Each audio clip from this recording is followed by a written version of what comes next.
Price lord. ದೇವರ ಅತಿ ಪರಿಶುದ್ಧ ನಾಮಕ್ಕೆ ಸ್ತೋತ್ರವಾಗಲಿ. ಮತ್ತೊಂದು ದಿನವನ್ನು ಕಾಣುವಂತೆ ದೇವರು ನಮಗೆ ಕೃಪೆ ಮಾಡಿದ್ದಕ್ಕಾಗಿ ಸ್ತೋತ್ರ. ಆತನು ಮಾಡಿದೆಲ್ಲ ಉಪಕಾರಗಳಿಗಾಗಿ, ಆಶೀರ್ವಾದಗಳಿಗಾಗಿ ದೇವರಿಗೆ ಸ್ತೋತ್ರವನ್ನು, ಮಹಿಮೆಯನ್ನು ಸಲ್ಲಿಸ್ತೇನೆ.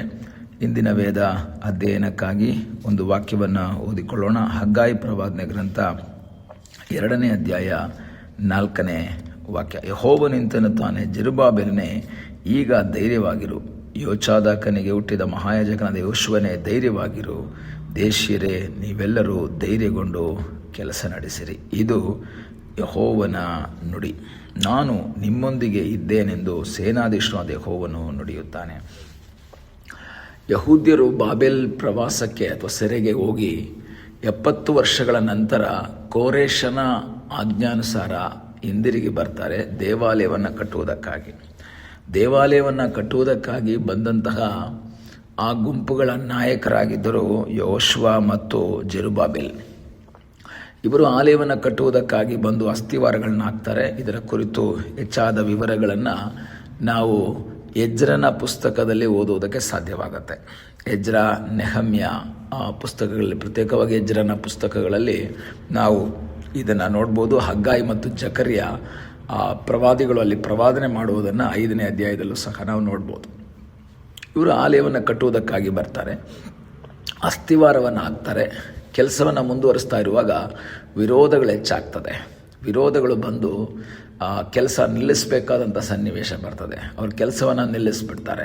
ಕೆಲಸ ನಿಲ್ಲಿಸಿ ಈಗೇನು ಮಾಡಬೇಕು ಅಂತ ಗೊತ್ತಿಲ್ಲದೆ ಅವರು ತಮ್ಮ ಮನೆಗಳನ್ನು, ಈ ಹಗ್ಗಾಯಿ 1ನೇ ಅಧ್ಯಾಯದಲ್ಲಿ ಓದಿದ್ರೆ ಆ ದೇವಾಲಯವನ್ನು ಪುನಃ ಕಟ್ಟಲು ಒಂದು ಎಚ್ಚರಿಕೆಯನ್ನು ಹಗ್ಗಾಯಿ ಕೊಡೋದನ್ನು ನೋಡ್ಬೋದು 2ನೇ ವಾಕ್ಯದ ಹೆಡ್ಡಿಂಗಲ್ಲಿ. ಕಾರಣ ಕೆಲಸ ನಿಲ್ಲಿಸ್ಬಿಡ್ತಾರೆ ವಿರೋಧದಿಂದ. ನಂತರ ಅವರು ತಮ್ಮ ಮನೆಗಳ ಕೆಲಸವನ್ನೆಲ್ಲ ಮಾಡಿಕೊಂಡು ನೆಮ್ಮದಿಯಾಗಿ ಜೀವನ ಮಾಡಬೇಕಾದ್ರೆ ಹಗ್ಗಾಯಿ ಮತ್ತು ಜಕರ್ಯ ಪ್ರವಾದನೆ ಮಾಡ್ತಾರೆ, ಇಲ್ಲ ನೀವು ಕೆಲಸವನ್ನು ಪುನಃ ಪ್ರಾರಂಭ ಮಾಡಬೇಕು. ಆದರೆ ಅವ್ರಿಗೊಂದು ಭಯ, ಎಲ್ಲಿ ಮತ್ತೆ ವಿರೋಧ ಸ್ಟಾರ್ಟ್ ಆಗುತ್ತೋ, ಮತ್ತೆ ವಿರೋಧಗಳು ಬಂದ್ಬಿಡ್ತವೆ ಎಂಬ ಭಯದಿಂದ ಅವರು ಕೆಲಸವನ್ನು ಮಾಡುವುದಕ್ಕೆ ಹಿಂಜರಿದಿರುವಾಗ ಈಗ ದೇವರು ಹಗ್ಗಾಯನ ಮೂಲಕ ಜೆರುಬ್ಬಾಬೆಲನಿಗೂ ಯೆಹೋಶುವನಿಗೂ ದೇವರು ಹೇಳ್ತಾ ಇದ್ದಾರೆ, ಈಗ ಧೈರ್ಯವಾಗಿರು. ಜೆರುಬ್ಬಾಬೆಲನೇ ನೀನೀಗ ಧೈರ್ಯವಾಗಿರು, ಯೆಹೋಶುವನೇ ಧೈರ್ಯವಾಗಿರು, ದೇಶೀಯರೇ ನೀವೆಲ್ಲರೂ ಧೈರ್ಯಗೊಂಡು ಕೆಲಸ ನಡೆಸಿರಿ, ನಾನು ನಿಮ್ಮ ಸಂಗಡ ಇದ್ದೇನೆ. ವಿರೋಧಗಳು ಎಷ್ಟೇ ದೊಡ್ಡದಾಗಿದ್ದರೂ, ವಿರೋಧಿಗಳು ಎಷ್ಟೇ ಪ್ರಬಲವಾಗಿದ್ದರೂ, ನಾನು ನಿಮ್ಮಲ್ಲಿ ಇರುವಷ್ಟು ಕಾಲ, ನಾನು ನಿಮ್ಮ ಸಂಗಡ ಇದ್ದಾಗ ಯಾರೂ ನಿಮ್ಮನ್ನು ಸೋಲ್ಸೋಕ್ಕಾಗಲ್ಲ.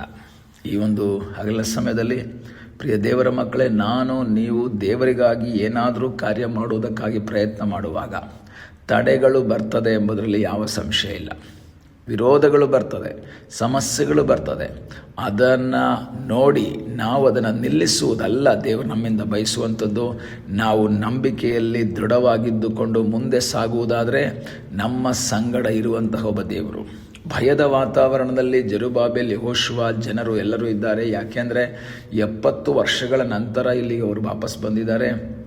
ಆ 70 ವರ್ಷಗಳಲ್ಲಿ ಈ ದೇಶದಲ್ಲಿ ಅಥವಾ ಈ ಒಂದು ಯೆರೂಸಲೇಮಿನಲ್ಲಿ ಸ್ಟ್ರಾಂಗ್ ಆಗಿ ನಿಂತಿರುವಂಥ ಜನರು ವಿರೋಧ ಮಾಡ್ತಾ ಇದ್ದಾರೆ. ನೀವು ಎಲ್ಲೋ ಇದ್ದವರು ಇವಾಗ ಬಂದಿದ್ದೀರಾ, ಈ ಕೆಲಸವನ್ನು ಮಾಡ್ತಾ ಇದ್ದಾರೆ, ಯಾರು ಪರ್ಮಿಷನ್ ಕೊಟ್ಟರು, ಯಾರಿದ್ದಾರೆ ನಿಮಗೆ ಅಂತ ಹೇಳಿ ಇವರು ರಾಜರುಗಳಿಗೆಲ್ಲ ಪತ್ರಗಳನ್ನು ಬರೆದು ಇಲ್ಲ ಸಲ್ಲದ ಸಮಸ್ಯೆಗಳನ್ನೆಲ್ಲ ಮಾಡ್ತಾ ಇದ್ದಾಗ ಇವರಿಗೆ ಭಯ ಆಗ್ತಾ ಇದೆ. ಯೆಹೋಶುವನಿಗೆ ಭಯ ಆಗ್ತಾ ಇದೆ, ಜೆರುಬ್ಬಾಬೆಲನಿಗೆ ಭಯ ಆಗ್ತಾ ಇದೆ, ಜನರಿಗೆ ಭಯ ಆಗ್ತಾ ಇದೆ. ಏನು ಮಾಡಬೇಕು ಅಂತ ಗೊತ್ತಿಲ್ಲ. ಆದ್ದರಿಂದ ಅವರ ಕೆಲಸವನ್ನೆಲ್ಲ ನಿಲ್ಲಿಸಿ ಅವರು ತಮ್ಮ ಕೆಲಸಗಳನ್ನು ಮಾಡಿಕೊಂಡು ಮುಂದೆ ಹೋಗ್ತಾ ಇರಬೇಕಾದ್ರೆ ಹಗ್ಗಾಯನ ಮೂಲಕ ದೇವರು ಮಾತಾಡ್ತಾ ಇದ್ದಾರೆ, ಜೆರುಬ್ಬಾಬೆಲನೇ ನೀನವರಿಗೆ ಭಯಪಡಬೇಡ, ಯೆಹೋಶುವನೇ ನೀನವರಿಗೆ ಭಯಪಡಬೇಡ, ನೀನು ಕೆಲಸವನ್ನು ಮುಂದುವರಿಸು, ನಾನು ನಿನ್ನ ಸಂಗಡ ಇದ್ದೇನೆ. ಮಾತ್ರವಲ್ಲ, ಅಲ್ಲಿ ನಾವು ಮುಂದಿನ ವಾಕ್ಯಗಳು ಓದ್ತೇವೆ, ಐಗುಪ್ತ ದೇಶದಿಂದ ಬಂದಾಗ ನಾನು ನಿಮ್ಮನ್ನು ನಡೆಸಿದಂತಹ ದೇವರು, ನನ್ನ ಆತ್ಮನು ನಿಮ್ಮ ಮಧ್ಯದಲ್ಲಿ ನೆಲೆಗೊಂಡಿರುವನು, ಹೆದರಬೇಡಿರಿ. ನೀವು ಯಾರಿಗೂ ಹೆದರಬೇಡಿರಿ, ಯಾಕೆಂದರೆ ನನ್ನ ಆತ್ಮ ನಿನ್ನ ಸಂಗಡ ಇದೆ. ಜಕರ್ಯನ ಪುಸ್ತಕದಲ್ಲಿ ಓದುವಂಥ ಸಮಯದಲ್ಲಿ ಪರಾಕ್ರಮದಿಂದಲ್ಲ, ಬಲದಿಂದಲ್ಲ, ನನ್ನ ಆತ್ಮದಿಂದಲೇ ಎಂದು ಸೇನಾಧೀಶನಾದ ಯೆಹೋವನು ನುಡಿಯುತ್ತಾನೆ. ಈ ಹಗಲ ಸಮಯದಲ್ಲಿ ನಿನ್ನ ಜೀವಿತದಲ್ಲಿ ಬರುವಂಥ ಸಮಸ್ಯೆಗಳ ಮೇಲೆ ಜಯವನ್ನು ಹೊಂದುವುದು ನಿನ್ನ ಬಲದಿಂದಲ್ಲ, ನಿನ್ನ ಶಕ್ತಿಯಿಂದಲ್ಲ, ನಿನ್ನ ಸಾಮರ್ಥ್ಯದಿಂದಲ್ಲ, ದೇವರಾತ್ಮನ ಬಲದಿಂದ ಆಗಿರುವುದರಿಂದ ದೇವರ ಸನ್ನಿಧಾನದಲ್ಲಿ ಧೈರ್ಯವಾಗಿ ಮುನ್ನುಗ್ಗುವಾಗ, ನಂಬಿಕೆಯಿಂದ ಮುನ್ನುಗ್ಗುವಾಗ ನಮ್ಮ ಸಂಗಡ ಇದ್ದು ನಮ್ಮನ್ನು ಆಶೀರ್ವದಿಸುವುದಕ್ಕೆ ಶಕ್ತನಾದ ಒಬ್ಬ ದೇವರಿದ್ದಾನೆ. ಭಯದ ವಾತಾವರಣದಲ್ಲಿಯೂ ದೇವರಲ್ಲಿ ಯಾರು ಭರವಸೆ ಬಿಡ್ತಾರೋ, ಯಾರು ದೇವರ ಮುಖವನ್ನು ನೋಡ್ತಾರೋ ಅವರಿಗಾಗಿ ಅದ್ಭುತ ಮಾಡುವ ಸರ್ವಶಕ್ತನಾದ ದೇವರಿದ್ದಾನೆ. ಒಂದು ವೇಳೆ ನಿನ್ನನ್ನು ಭಯಪಡಿಸುವಂಥ ಸನ್ನಿವೇಶಗಳು, ನಿನ್ನನ್ನು ಎದುರಿಸುವಂತಹ ಕಾರ್ಯಗಳು ನಿನ್ನ ಜೀವಿತದಲ್ಲಿ ನಡೀತಾ ಇದ್ರೂ ಸಹ ನೀನು ನಂಬಿಕೆಯಿಂದ ಮುಂದೆ ಸಾಗಬೇಕು. ನನ್ನ ದೇವರು ನನ್ನ ಸಂಗಡ ಇದ್ದಾರೆ. ಆ ದೇವರು ನಿನಗೆ ವಾಗ್ದಾನ ಮಾಡ್ತಾ ಇದ್ದಾರೆ, ನೀನು ಧೈರ್ಯವಾಗಿ ಮುನ್ನುಗ್ಗು, ನಿನ್ನ ಸಂಗಡ ನಾನಿದ್ದೇನೆ. ಜೆರುಬ್ಬಾಬೆಲನೇ, ಯೆಹೋಶುವನೇ, ನೀನು ಭಯಪಡಬೇಡಿ. ನಿಮ್ಮನ್ನು ಆ ಬಾಬೆಲ್ ಸಾಮ್ರಾಜ್ಯದಿಂದ ನಿಮ್ಮನ್ನು ಹೊರತಂದಂತಹ ನಾನು ಇಲ್ಲಿಯೂ ಸಹ ನಿಮಗೆ ಜಯವನ್ನು ಕೊಡ್ತೇನೆ. ಅಂಥ 70 ವರ್ಷಗಳ ಸೆರೆವಾಸದಿಂದ ಕರ್ಕೊಂಡು ನಾನು ಬಂದಿದ್ದರೆ ಇಲ್ಲಿ ನನ್ನ ಉದ್ದೇಶವನ್ನು ನೆರವೇರಿಸ್ತೇನೆ. ನೀವು ನಂಬಿಕೆಯಿಂದ ಮುಂದೆ ಸಾಗ್ರಿ ಎಂಬುದಾಗಿ ದೇವರು ಹೇಳ್ತಾರೆ. ನಂಬಿಕೆಯಿಂದ ಮುಂದೆ ಸಾಗೋಣ, ಪ್ರಾರ್ಥಿಸೋಣ. ನಮ್ಮನ್ನು ಬಹಳವಾಗಿ ಪ್ರೀತಿ ಮಾಡುವ ಪರಲೋಕದ ತಂದೆಯಾದ ದೇವರೇ, ಈ ಸಮಯಕ್ಕಾಗಿ ಸ್ತೋತ್ರ. ಈ ಸಮಯದಲ್ಲಿ ಮತ್ತೊಂದು ಆವರ್ತಿ ನಿನ್ನ ಸನ್ನಿಧಾನದಲ್ಲಿ ಕರ್ತನೆ ನಾವು ನಮ್ಮನ್ನೇ ಸಮರ್ಪಿಸ್ತೇವೆ. ದೇವರೇ, ತಲೆಬಾಗಿರುವಂಥ ವ್ಯಕ್ತಿಗಳು ಯಾವ ವಿಷಯದಲ್ಲಾದರೂ ಭಯದಿಂದ, ವೇದನೆಯಿಂದ, ಹೆದರಿಕೆಯಲ್ಲಿ ಇರುವುದಾದರೆ ಅವರ ಜೀವಿತದಲ್ಲಿ ದೇವರೇ ನೀನು ಧೈರ್ಯವನ್ನು ಕೊಡಪ್ಪ.